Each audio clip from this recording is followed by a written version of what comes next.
Wade. What?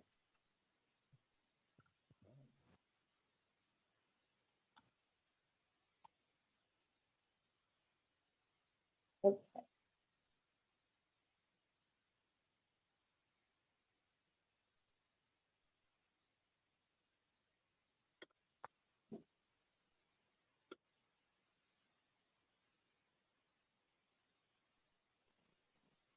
And if we could wait to share, if that's okay, Jack, until your. Sure. That'd be great. Okay.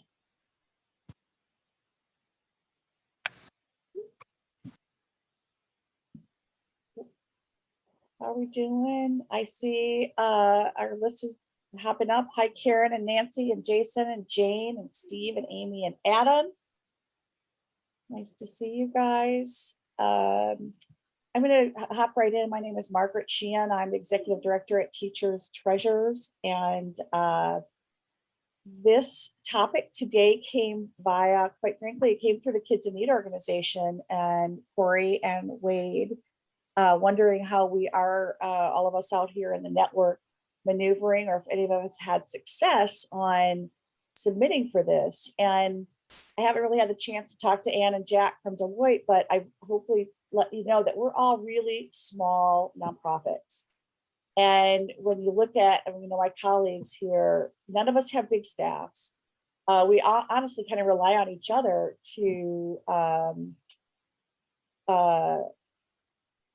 transfer information and so on. And I wear an HR hat, I wear an executive hat, I wear a purchasing hat, I wear, it's all these different hats. And so through COVID, all of these different programs came up, and we sat down and got after that PPP and mastered that. But then all these other acronyms and all these other programs that, quite frankly, most of us were just trying to keep our businesses afloat in general. And so to take the time to study or learn about another opportunity that seemed a little daunting, that probably didn't apply to us, I'm just guessing that many of my colleagues that are on the attendee list probably just passed it by, thought maybe we weren't eligible.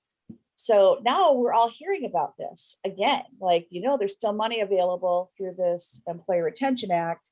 And I'm gonna flip this over and I'll tell you who's our panel today, and then Wade's gonna tell us how the Kids in Need successfully applied for the credit in the program.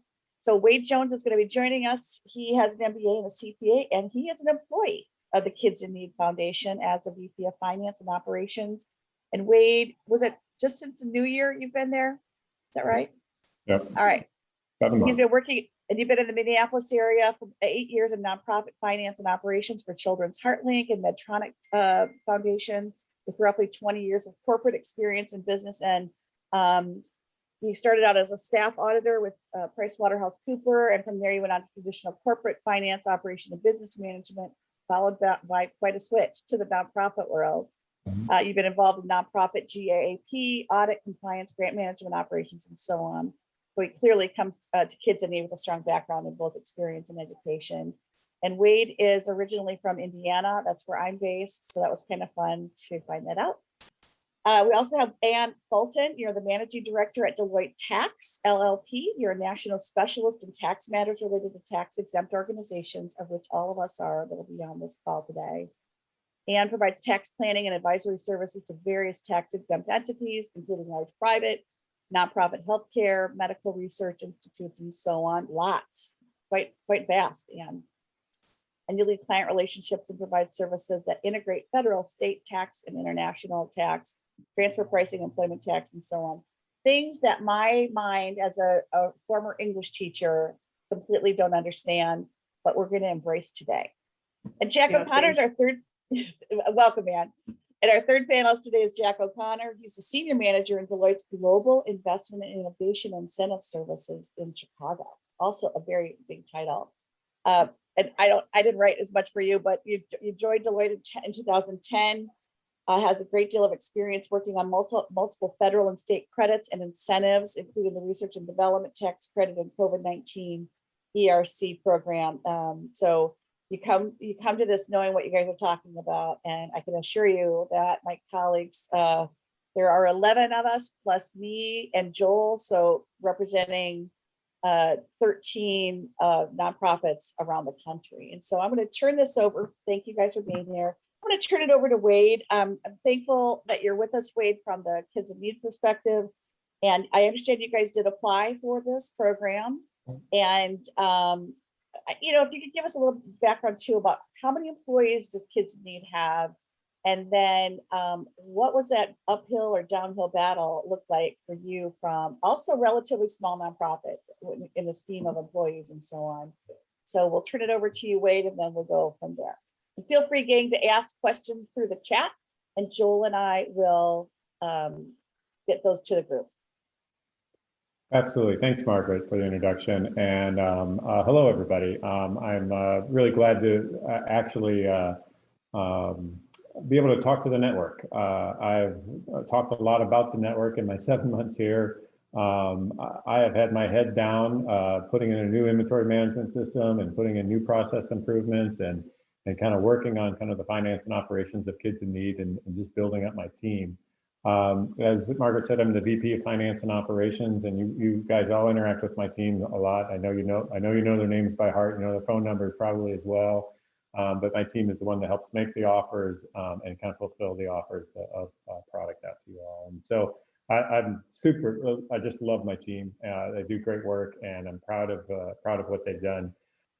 As I've said, I've been here for 7 months, and it's been thrilling to be back in a kind of a children-inspired nonprofit. I'll talk about some of the information during my setup, Margaret, that you talked about. What I was thinking for an agenda was that we would first talk about the credit and allow Jack and Ann to kind of talk about just some of the history around it, why the SBA, actually I'm not sure if it's under the SBA, but it was why it originated and some of the changes that are around it and the eligibility and so forth. Then I'll go on and talk about my story. And it was a bit of the setup you just gave that I didn't think we were eligible. And I had a lot on my plate and getting started in a new job. And I gave it a glance over and passed. And it wasn't until I came back and talked to some colleagues of Jack and Ann's to learn a little bit more about it and said, no, that actually doesn't impact us, that it was a little bit of our story and that we did apply. And so just, very thankful for Deloitte. We haven't heard news yet, and that's one of the things I'm sure Jack and Ann will talk about, the lag time to expect what your results are. But just so thankful for the opportunity and role that organizations like Deloitte do for both. This was all pro bono advice. They're doing this today pro bono. And I know it's a big part of the ethos and culture of having worked with other Deloitte and other places that's just part of what their company supports. So thank you, Deloitte, for being here today. As we mentioned, Jack O'Connor and Ann Fulton join us from kind of from different aspects. And I think, Jack, I might turn it over to you first to talk about or to you. Sure, that sounds great. Okay. And I can go first if that works. Yeah, so thanks everybody for the opportunity to participate in this. Happy to help and walk through. I think we can start with just a high-level overview of the employee retention credit. Certainly not looking to make you guys experts necessarily, so feel free to interrupt with any questions, and we can go into more detail. As you deem appropriate or as you'd like to hear more about it. So I'll just share kind of a quick one pager here, which gives an overview of some of the changes that took place, and I'll walk through those in a second with respect to the employee retention credit. Let me know, can everyone see my screen? Yep. Okay, great. So the employee retention credit came into existence as part of the CARES Act last year as part of the COVID-19 relief. And the credit essentially exists to incentivize companies to continue paying employees as well as the cost of their health plan expenses where they were otherwise unable to work due to impacts related to COVID-19 or where the business experienced a significant decline in gross receipts as compared to 2019. So there's really two prongs of the employee retention credit. And the first one is first establishing that you're an eligible employer within the confines of the statute. And so in order to become an eligible employer, there are two tests, and it's an or test. So you don't need to meet both. Either one will get you there in terms of demonstrating that you're an eligible employer. The first test is what's called a gross receipts test. So for 2020, in any calendar quarter of 2020 as compared to 2019, if you experienced at least a 50% reduction in gross receipts compared to that same calendar quarter. So if you think about in Q2 of 2020 and you look back and compare that to Q2 of 2019, if you had a 50% or greater reduction in gross receipts, you can satisfy the gross receipts test. And you look at that on a calendar quarter basis. And you remain an eligible employer until you're back up to at least 80% of gross receipts in the following calendar quarter. For 2021, they actually enhanced the credit and made it easier for companies to qualify. And so that 50% reduction becomes only a 20% reduction when you look at the same calendar quarter in 2021 as compared to 2019. They also added in, which you can see on the right here, some other pathways. So if you look at Q4 2020 and compare that to Q4 2019, that can get you eligible for Q1 of 2021. And as well as, if you look at Q2 of 21 and compared to 2019, you can continue to qualify. And so in that second bullet there for Q1 of 2021, if you compare to 2019, that gets you eligible for Q1 and Q2. So that may come into play for some of you folks where, if your entities or organizations has at least a 20% reduction, you may be able to get there on the gross receipts test.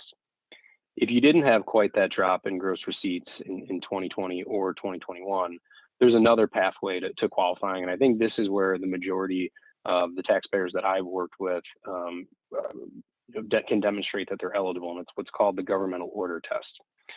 And so the way you qualify there is as a result of governmental orders related to COVID-19. If you think about all the shelter in place, stay at home orders, orders closing non-essential businesses, travel restrictions where you have folks who, normally would be on the road traveling or interacting with organizations or clients or perhaps donors where they were unable to travel. And so there was a disruption to the business, which led to a more than a nominal impact upon the business operations. You can qualify under the governmental order test, excuse me.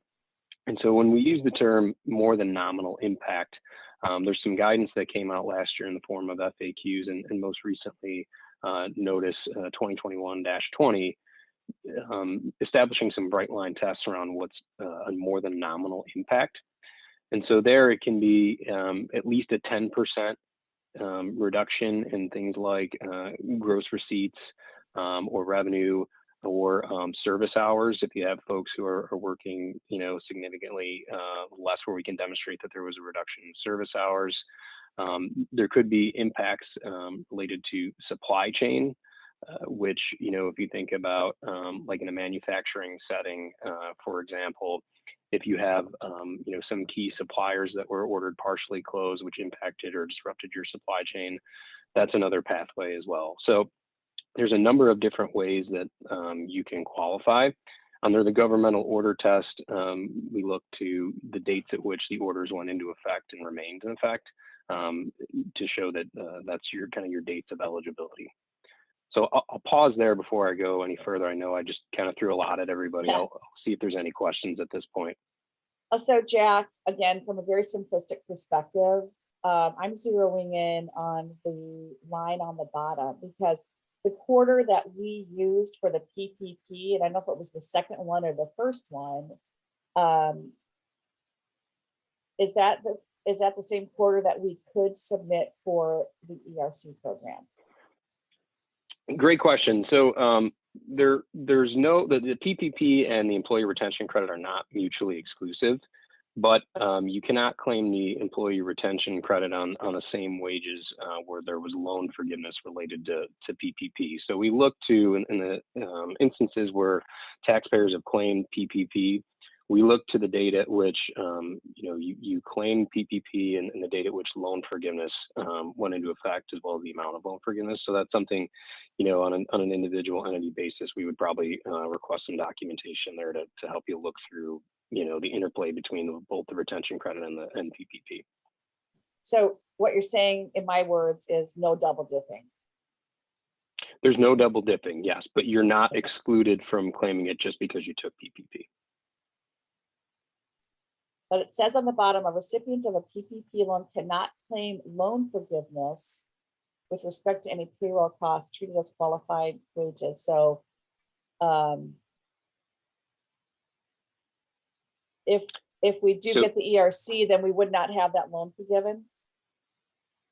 So you would look to when the loan forgiveness went into place, right? You look at the wages that were applied, for the PPP, and once you would take kind of those wages off the table, and then what's left, to the extent you continue to be an eligible employer, is eligible for the retention credit.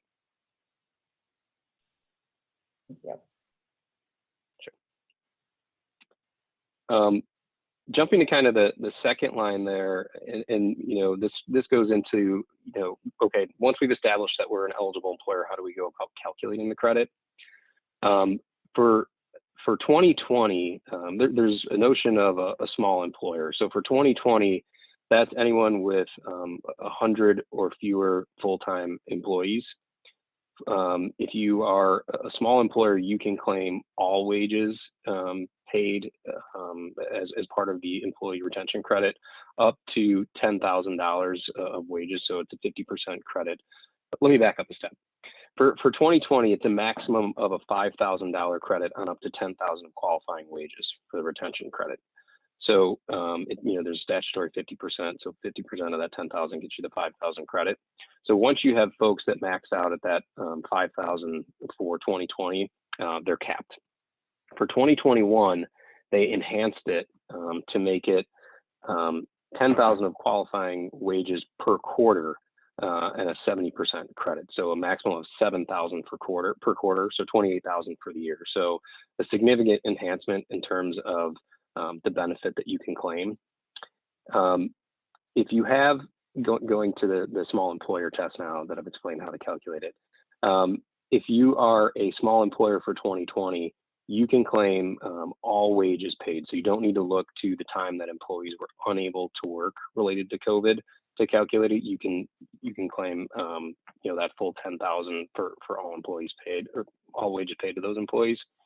If you have greater than 100 employees, you have to look to what was the percentage of time that folks were unable to work or provide services as a result of either gross receipts or governmental orders, and that gap. So let's say we have, absent COVID, we have folks who would be working 50 hours per week. They're out attending conferences, they're out meeting with customers.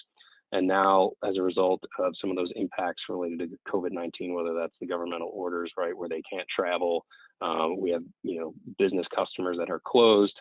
And so there's a lack of work and they're only working 30 hours per week. That 20-hour gap would be what's eligible for the retention credit if you have greater than 100 full-time employees. If you have fewer than 100 employees, you can just claim that full all wages paid. So you don't need to look to who were the employees who were unable to work. Does that make sense? For 2021, as you can see, they enhanced it so that 100 employee test, full-time employee becomes 500 employees. So much more inclusive in terms of who's considered a small employer.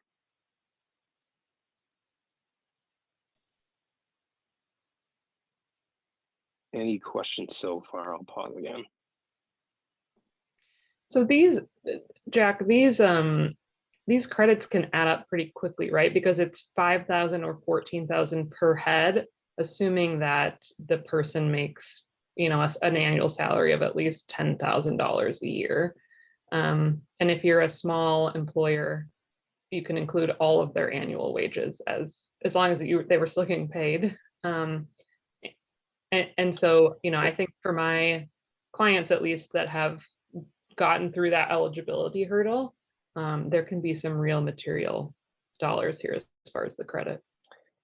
Yeah, and one thing I'll add too is, qualifying wages includes both wages paid, so we look to Box 5 Medicare wages, as well as both the employer portion of health plan expenses that were paid, as well as the employee non-taxable portion.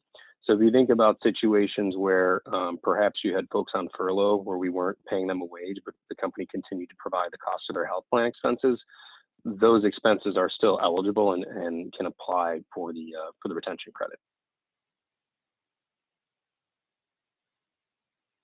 Yeah. Also, if you have folks where they were out quarantining due to COVID illness, infection, or exposure, where we continue to pay them, where they, were otherwise unable to work or unable to provide services, those amounts are eligible for the retention credit as well. So it does really, in our experience, we've been finding that it applies to many different companies across a wide variety of industries, because you're able to kind of demonstrate, particularly in 2020, when you think about early on when a lot of the shutdowns, went into effect, you're able to demonstrate that, there was at least a partial disruption to the business as a result of some of these governmental orders. And if obviously, if you meet the gross receipts test, that's a bit easier to demonstrate as well, because you can just demonstrate that, you had that decline in gross receipts. So a number of different pathways to get there. Good. Jack Ann, anything else before I kind of talk about a little bit about my experience, and then we can open it up for broader Q&A? Yeah, go ahead. Okay. Yep, go ahead. Well, good. So yeah, Margaret had kind of teed up a couple of things like, well, what size of an organization are we, and maybe a little bit of background. So Kids in Need Foundation is roughly a 32-person organization, and it had actually grown over the time of 2020, probably adding 5 to 6 heads. And so in a situation where a lot of us were just trying to survive, Corey definitely took this as an opportunity to especially when the PPP funds came in, to try to thrive and to keep serving our mission, as all of you did during that time period. So I came in from a calendar perspective. I came in January, the beginning of the year, and so Kids in Need made it through a very difficult time period in 2020, and had a decent back half of the year. And again, we were surviving, maybe not quite thriving, but we were surviving.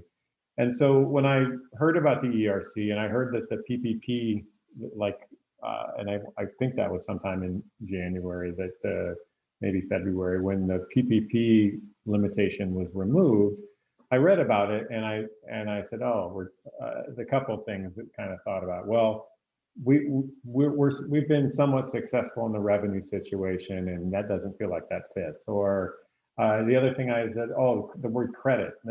Credits are usually for taxpayers, meaning income taxpayers, and again, that doesn't involve me.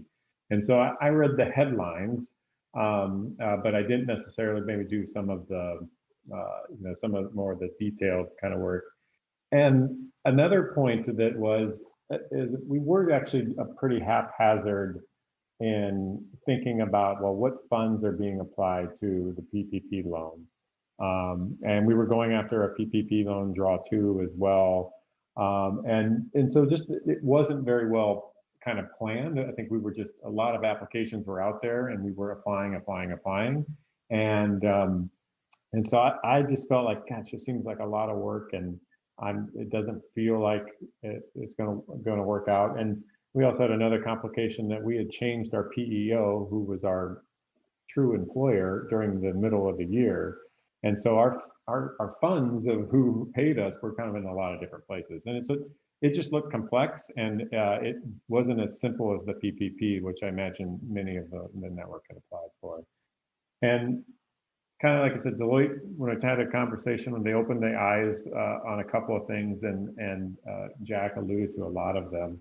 But first, it wasn't about just a receipts only thing. It wasn't just about a reduction of cash or contributions. I mean, that was a part of the eligibility, but it was broader, and the way that I understood it, and it was about the effort it took to gain those receipts, and whether your fundamental model kind of had to change significantly enough to disrupt your operations because of this government order that might have been in your district or jurisdiction.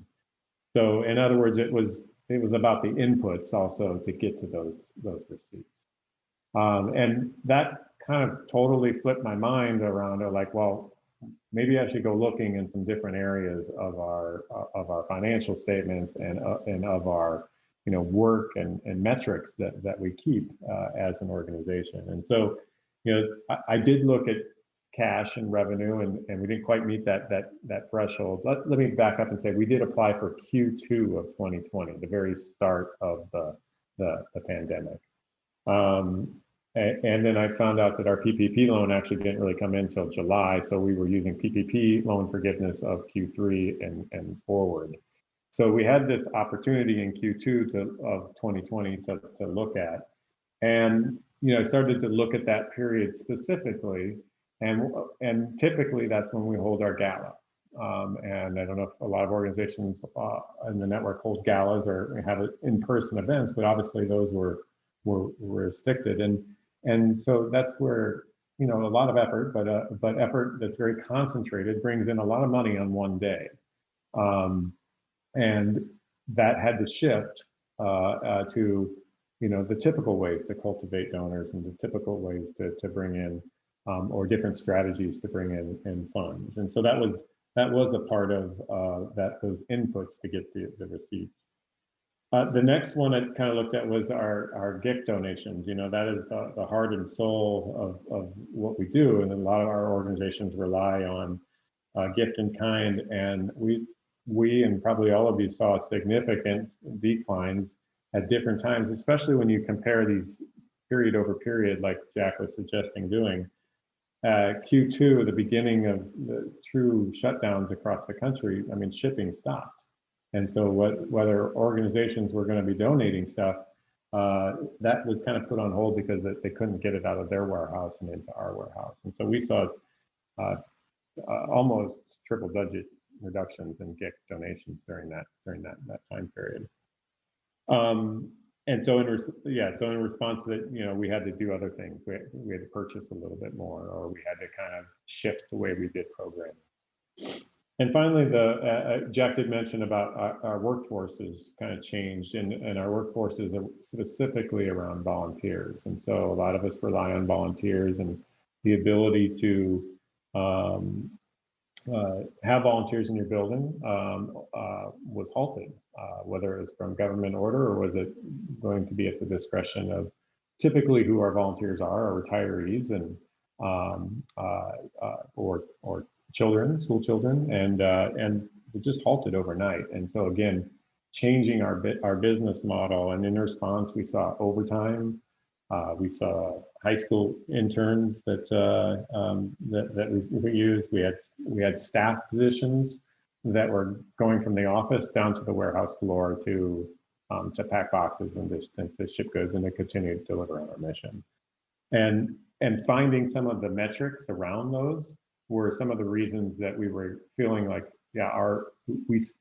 in this time period, our operations were impacted, that disrupted because of these government shutdowns. So as I mentioned, there were, it was a Q2 time period. We were able to max out some of and many of the employees in just a 1 quarter time period. And that was allowed under that provision anyhow for 2020. And we went back to our old PEO firm, and they actually did the work on our behalf and made the application. We're still waiting for word. I'm sure a question that Jack and Ann probably can answer better than I is that, why is there a delay in hearing back, or when can people expect to hear back? But I've heard that it's lengthy. Jack, before you answer that real quickly, so what, I haven't even looked at the application process, but when you say your PEO submitted it for you, what role did you play, or did you actually see something and fill something out and then forward to your PEO, or did they actually do it? Yeah, I should have revisited what we exactly did. You know, I'll tell you my broad picture is I wrote an internal memo that justified my reasoning. I shared it with our PEO, and there was a lot of work to make sure that our agreements, that they still could uphold the agreements, because we're no longer a customer or client of them.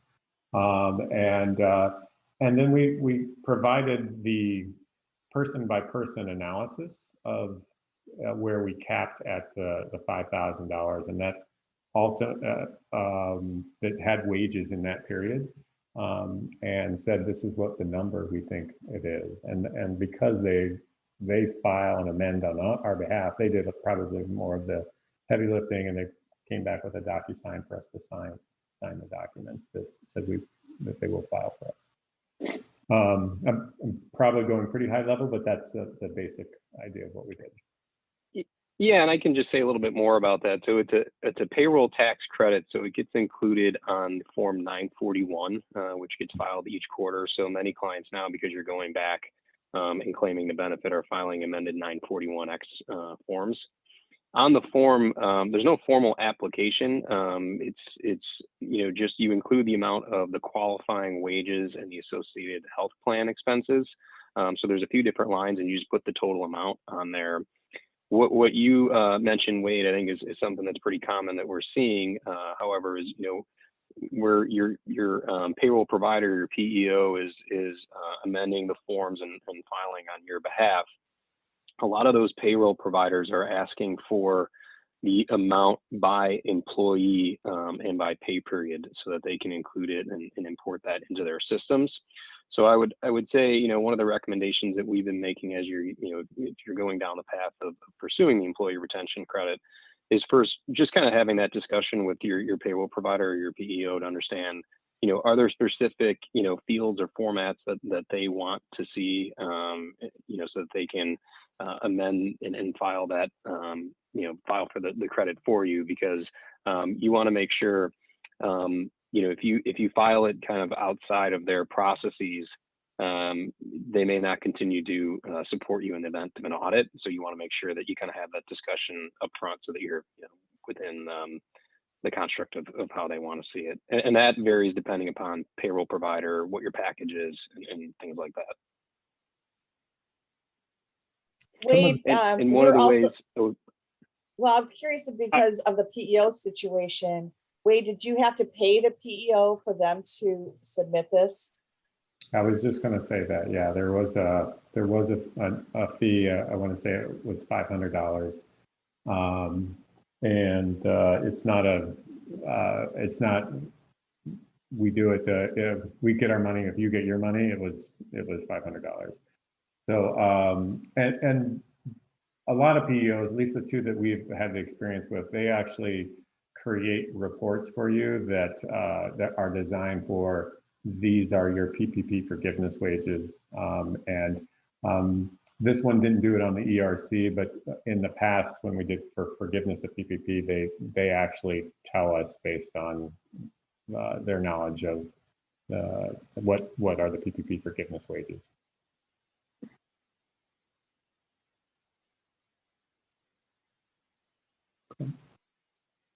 Well, other questions? We'll open it up to everybody.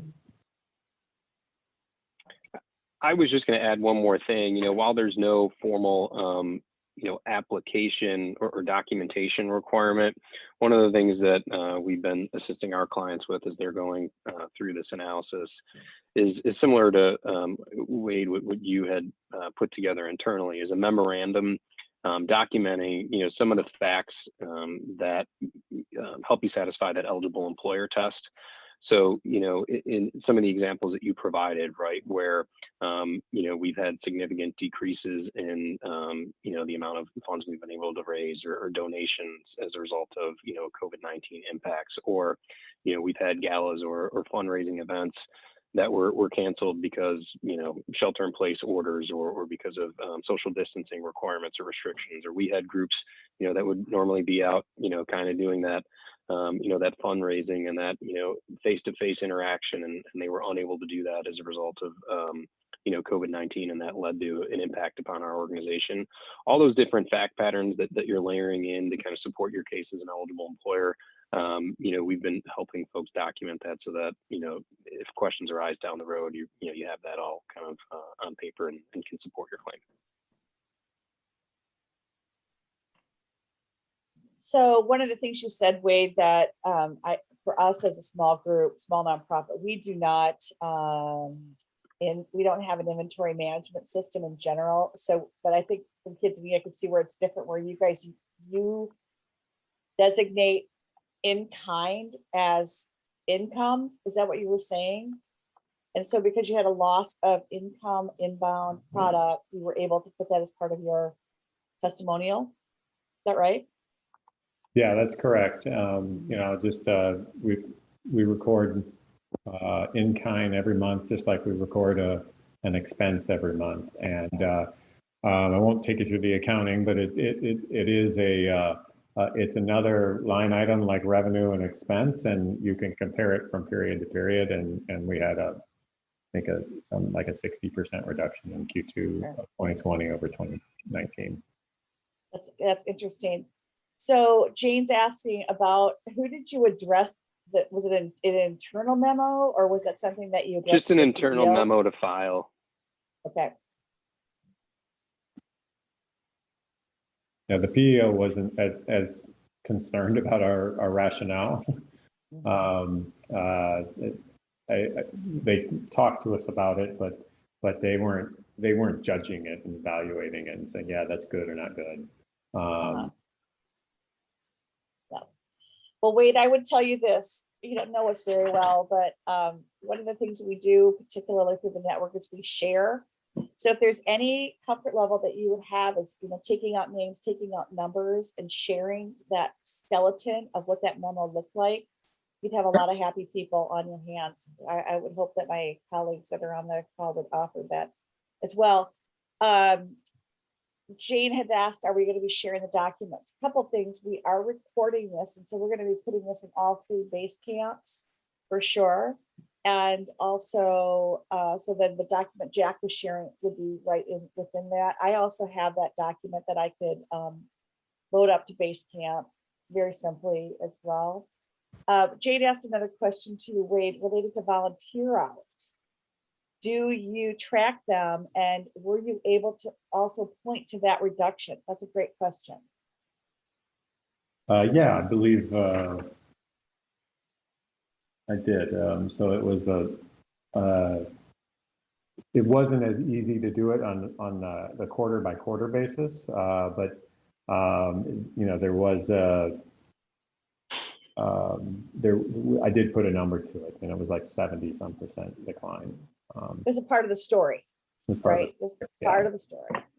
Yeah. Alice from Portland. Hello, Alice. She mentions that they only record their in-kind value on their financial statement at year end, but we do have an inventory management system and could document a quarter-over-quarter decline in in-kind donations. Would that suffice? Yeah, I mean, I think that this is, you know, your own internal justification and using best estimates. And so, you know, the volunteer hours is not in a system, it's in a spreadsheet. It has a process that I imagine a lot of you all follow, is that you take down people's names and count how many people were there for the hour, and then add it to the spreadsheet. And so the audit trail of it is not great. I mean, if you're thinking just about the broader idea of what, you know, why the CARES Act legislation was put into place, it was so that it didn't crumple some of our, you know, our institutions that provide a life, what am I saying, a safety net to organizations, because they themselves don't have a safety net. Jack, have you seen anybody, or Anne, have you guys seen anybody that has maneuvered this and has gotten a positive result in their application?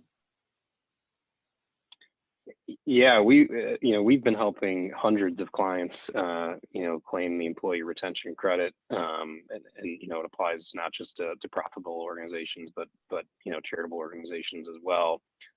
So to your point earlier, we are seeing delays in the IRS just across the board, and actually taxpayers getting their refund from the retention credit.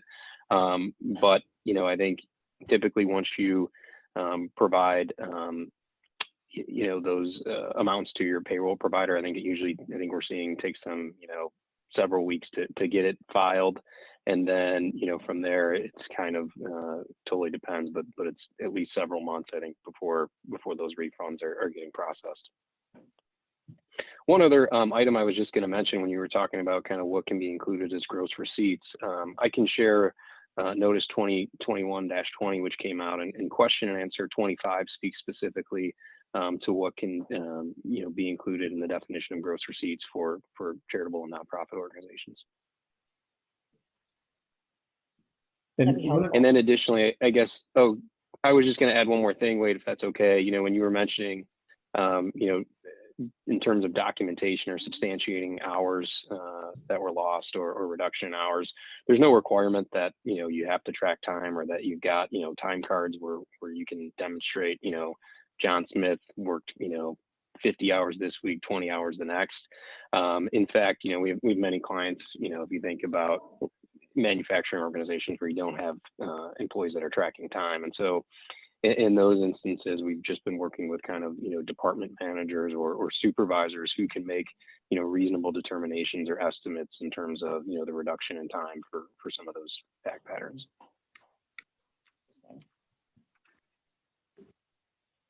Jane asked about, are the conditions to how the funds have to be used if you receive them? Do you know any parameters on that, Ann or Jack?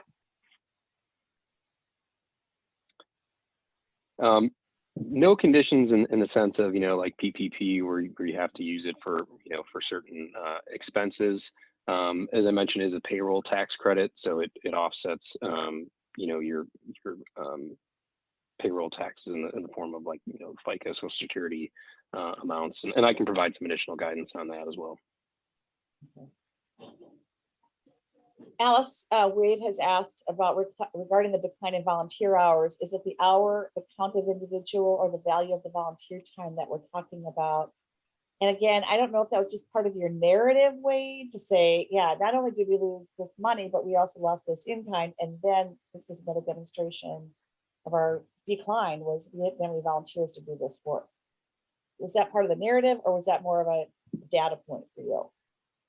Both the comments around gift in kind and volunteer time, those are both like incoming receipts or benefits that not in the accounting world, but that the organization gets. And so when they don't get as much of that, they have to adjust and operate in a different way. And so we did use the numbers that I was quoting on, how much we went down in those.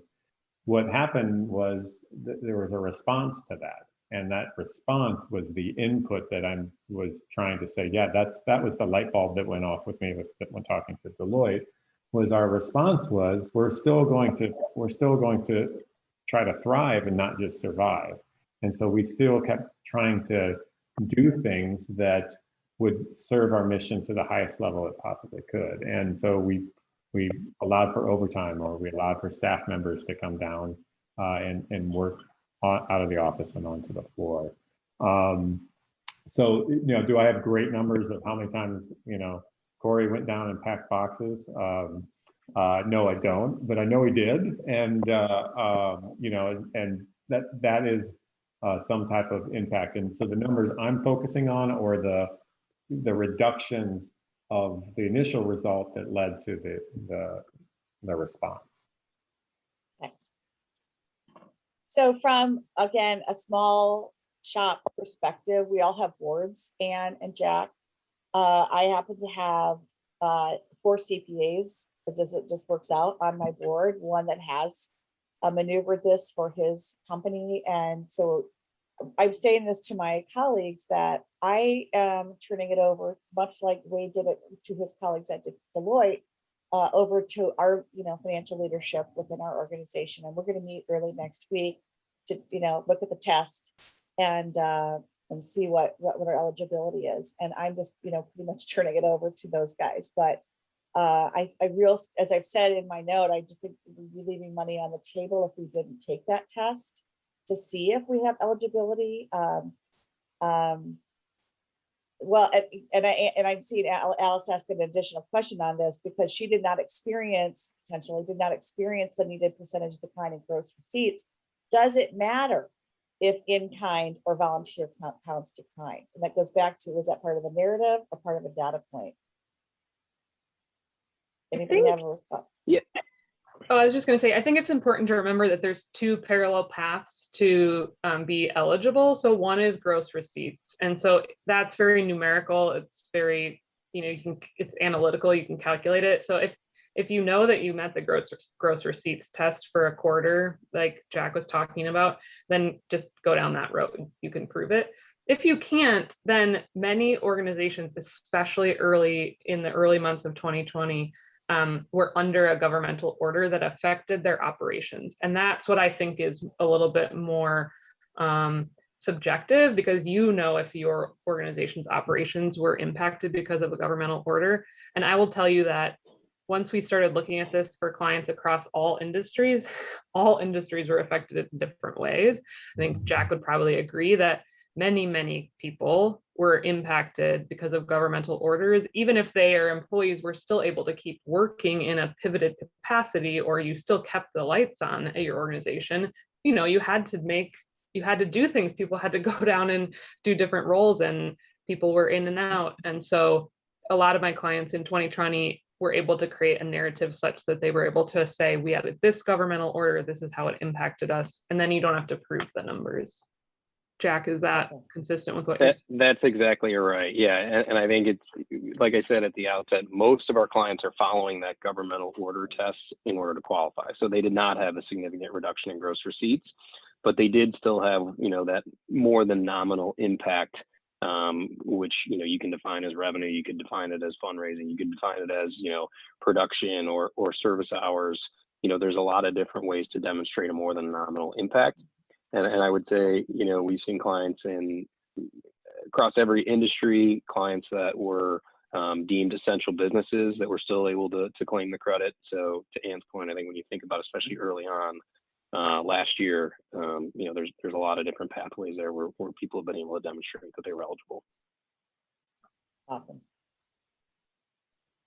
Very helpful. Again, it's just daunting again on the leaders of small nonprofits trying to do a lot of different things, but we've reported this.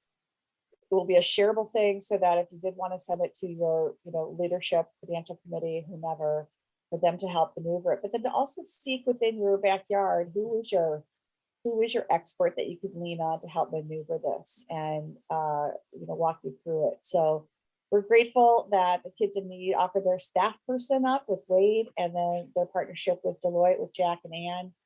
And of course, I always want to thank Joel for being behind the scenes and making it happen that we can all talk to each other and share concerns and opportunities just like this one. So Wade, Ann, and Jack, on behalf of my contemporaries that are on this call, we're grateful to you, and I hope that we can give you guys some success stories in a year from now, perhaps. I don't know how long it's going to take, but I hope that some of us can come back and benefit from this opportunity to spend time with you guys today.